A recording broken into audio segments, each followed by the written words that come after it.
Hello বন্ধুরা, আমার আরও একটি নতুন ব্লগে তোমাদের সবাইকে জানাই অনেক ভালোবাসা। দেশ বিদেশ যে যেখান থেকে আমার ভিডিও দেখছে, বড়দের জানাই আমার প্রণাম, ছোটদের জানাই অনেক অনেক ভালোবাসা। আশা করি তোমরা সবাই খুব ভালো আছো। তোমাদের ভালোবাসা আর তোমাদের আশীর্বাদে আমিও ভালো আছি। তো সকালবেলা সমস্ত কাজকর্ম সেরে একদম চান করে চলে এসেছি রেডি হতে, কারণ আজকে দিদার শ্রাদ্ধ বাড়ি, ওর জন্যই দিদার শ্রাদ্ধে যাব। তোমরা আমার ভিডিও তো দেখেছো, দিদার শাশুড়ি মারা গেছিলো, তো সেই দিদারই আজকে শ্রাদ্ধ। আর মা যেহেতু দিদার মেয়ে, তো ওই জন্য মা দুদিন আগে থেকেই চলে গেছে। আর বাড়িতে আমি আর মা যদি চলে যেতাম তাহলে কাজকর্ম একটু অসুবিধা হতো। গ্রামের বাড়ি মানে বুঝতেই পারছো, অনেক রকমের কাজ থাকে। তো ওই জন্য মা চলে গেছে, আমি আজকে যাচ্ছি। তো এখন এই যে রেডি হয়ে নেই তাড়াতাড়ি, আর অনেকটাই দেরি হয়ে গেছে। তো ছেলেকেও রেডি করিয়ে দেব, আর মা আমি আর ছেলেই যাব। আর ভাই আছে, বাবা আছে, বাবাও চলে গেছে। তো বন্ধুরা, এই যে আমি আর ছেলে একদম রেডি হয়ে গেছি। তো তোমরা অবশ্যই কমেন্ট করে জানিও যে এই যে ছেলেকে আর আমাকে কেমন লাগছে। তো পুরো লুকটা আমাদের দেখাতে পারছি না, তার কারণ ওপাশে ক্যামেরা ধরার মতো সেরকম কেউ নেই। তো এই যে ছেলে আর আমি, ঠিক আছে, তোমরা একটু কমেন্ট করে জানিও। তো এখন বাজে ঘড়ির কাঁটায়, দেখো ঘড়ির কাঁটা এখন বাজে 10টা 15। অনেকটা দেরি হয়ে গেছে, বাড়ির সব কাজকর্ম গুছিয়ে সেরে তো অনেকটা দেরি হয়ে গেল। তো এখন যাব, টোটো আসবে আমাদের, তো টোটোতে করে আমরা যাব। তো একদম রেডি, তাই তো? তো ঠিক আছে, চলো আবার যেতে যেতে তোমাদের সঙ্গে পরে কথা হচ্ছে। তো বাড়ি থেকে বেরিয়ে পড়েছি আর টোটোতে করেই যাচ্ছি। আর এই দেখো গ্রামের রাস্তায় দুই দিকে ইউক্যালিপটাস গাছ, আর দূরে ধান লাগানো হয়েছে সেই মাঠ। তো গাছ, মাঠ, গাছপালা সব কিছু নিয়েই গ্রাম আমাদের। আর গ্রামের পরিবেশ কিন্তু অতুলনীয়, যার কোনো তুলনা হয় না, খুব ভালো লাগে। তো তোমরা অবশ্যই কমেন্ট করে জানিও তোমাদের কার কার গ্রাম ভালো লাগে। আমার কিন্তু গ্রামের পরিবেশ খুব ভালো লাগে। তারপরে এই যে মামা বাড়িতে পৌঁছে গেছি, আর মা নাতিকে দেখেই আগে নাতিকে নিয়ে চলে যাচ্ছে হাত ধরে ঘরের দিকে।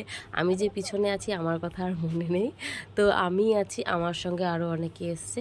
আর এই যে দিদার ফটো এখানে রাখা হয়েছে, যেহেতু দিদার আজকে শ্রাদ্ধ আর আজকে খাওয়া দাওয়া, তো ওর জন্যই। তো তারপরে এই যে দেখো আইসক্রিমওয়ালা এসছে দেখে আমার ছেলে বায়না করলো তার ঠাকুমার কাছে যে আইসক্রিম খাবে। তো এই জন্য মা এই জন্য সবাইকে নিয়ে এসে সবাইকে এখন আইসক্রিম খাওয়াবে। তো যাই হোক, ছেলের জন্য আমরা সবাই একটু আইসক্রিম খেতে পাবো। ও বলেছিল বলেই, ওর জেদ ধরেছিল বলেই কিন্তু আইসক্রিমটা খাওয়া।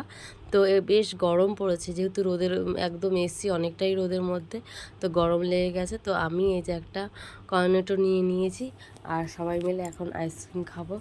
আর এই যে ছেলে আইসক্রিম পেয়ে তো খুব খুশি, খুব মজা করে করে খাচ্ছে। তো ওদের মজাগুলো দেখতে বেশ ভালো লাগে, ওরা কত ছোটোখাটো জিনিসে মজা পায়। এই ছেলেবেলার জীবনটা কিন্তু এরকমই, একটা ছোট্ট জিনিসেও কিন্তু এত আনন্দ পাওয়া যায়, কি বলবো। সেই ছোটোবেলার কথা মনে পড়ে যায়, যে একটা ছোট্ট জিনিস, একটা ছোট্ট যদি 50 পয়সা চকলেট পেতাম, সেটাতেই খুব আনন্দ হতাম। তো এই যে এখন দেখো দূরের মাঠ, আমার এই মামা বাড়িটা যেখানটায় আছে, মামাদের বাড়ির এই দিকটা কিন্তু পুরো একদম মাঠ, দেখেছো, পুরো দূর দূর দেখা যাচ্ছে। কিন্তু অনেকটা দূরের পরে আর একটা নতুন গ্রাম শুরু হয়, এরকম। তো এই যে সবাই মিলে এখন মজা করে করে আইসক্রিম খাচ্ছি। আর এই গরমের মধ্যে আইসক্রিম খেতে যে কি ভালো লাগছে, মানে কি বলবো, যেন এ অমৃত এরকম লাগছে। আর আইসক্রিম তোমরা কারা কারা ভালোবাসো একটু জানিও কমেন্ট করে। আমি কিন্তু আইসক্রিম খেতে খুব ভালোবাসি। আর এই গরমের দিন যত আসবে ততই মনে হবে শুধু আইসক্রিম খাই। তো এই যে এখন এইবার বেরিয়েছি, সবাই মিলে একটু ঘুরবো এই আশেপাশে জায়গাগুলো।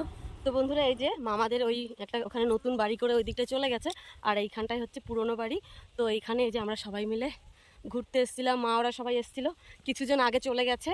আর আমি আমার সঙ্গে ওই আমার যে একজন মানে দাদার মেয়ে ছিলাম, তো আমি কটা শর্ট ভিডিও করছিলাম, ওই জন্যই আমি জানি একটু দেরি করে যাচ্ছি। আর এই জায়গাটা কিন্তু খুব সুন্দর, এত সুন্দর ফাঁকা জায়গা, খুব ভালো লাগে জায়গাটা, পুরো ফাঁকা এই দিকটা, দারুণ লাগছে। এ বাবা, পুরো হাওয়া হচ্ছে এদিকটা, বাবা দারুণ হাওয়া হচ্ছে, তোমরা দেখেই বুঝতে পারছো যে কতটা হাওয়া হচ্ছে, আর দারুণ লাগছে কিন্তু দেখো,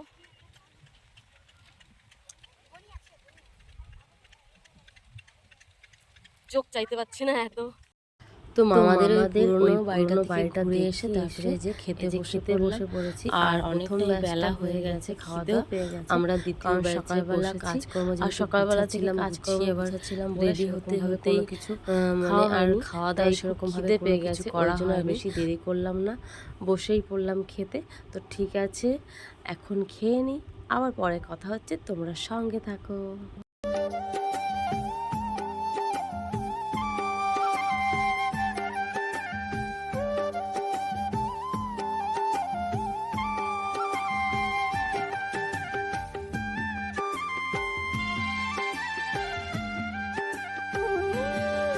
তো আমাদের খাওয়া দাওয়া প্রায় শেষের দিকে, আর এখন এই যে শেষ পাতে দই, পায়েস, মিষ্টি, পাঁপড় এগুলোই দিয়েছে। আর মেনুর প্রত্যেকটা রান্না খুব সুন্দর হয়েছে, খুব ভালোভাবেই খেয়েছি। আর এখানকার যে ক্যাটারিংয়ের দাদারা আছে খুব ভালোভাবেই পরিবেশন করেছে, খুব ভালো লেগেছে। তো খাওয়া দাওয়া শেষ করে একদম চলে আসলাম পানের এদিকটায়। আর পানটা দেখে একটু মনে হলো যে একটু পান খাই, তো অবশ্যই মিষ্টি পান খাবো, মানে মিষ্টি পানটা বেশ ভালো লাগে। কোনো অনুষ্ঠান বাড়িতে গেলে, সেখানে গেলে একটু একটু মিষ্টি পানটা খাই, ভালো লাগে মুখে একটু স্বাদের জন্য। তো এখন এই যে মিষ্টি পানটা খেয়ে তারপরে মামা বাড়িতে সবার সঙ্গে কথাবার্তা বলে দেখা করে তারপর বাড়ির দিকে চলে যাবো, বাড়িতে যেহেতু কেউ নেই। তো এই যে বাড়িতে চলেও এসছি, আর দেখো এই যে হাতে করে দুটো পান নিয়ে এসছি, ওখানে একটা পান খেয়েছি, আর এই দুটো মিষ্টি পান নিয়ে এসছি, রেখে দেবো, মানে যখন একটু ইচ্ছা হবে তখন একটু খাবো। আর এখানে আমি অরিজিনাল ভয়েসটা দিতে পারলাম না, আমাকে ডাবিং করতে হলো। তার কারণ হচ্ছে এখানে মাইক বাজছিল, যদি আমি মাইকের আওয়াজ শোনা যেত সঙ্গে সঙ্গে কপিরাইট চলে আসতো, ওর জন্যই। তো ঠিক আছে বন্ধুরা, তোমরা সবাই আমার দিদার আত্মার জন্য প্রে করো, যেন দিদা যেখানেই থাকুক ভালো থাকেন এবং শান্তিতে থাকেন। আর তোমাদের সবাইকে টাটা, আজকে ভিডিওটা এখানেই শেষ করছি।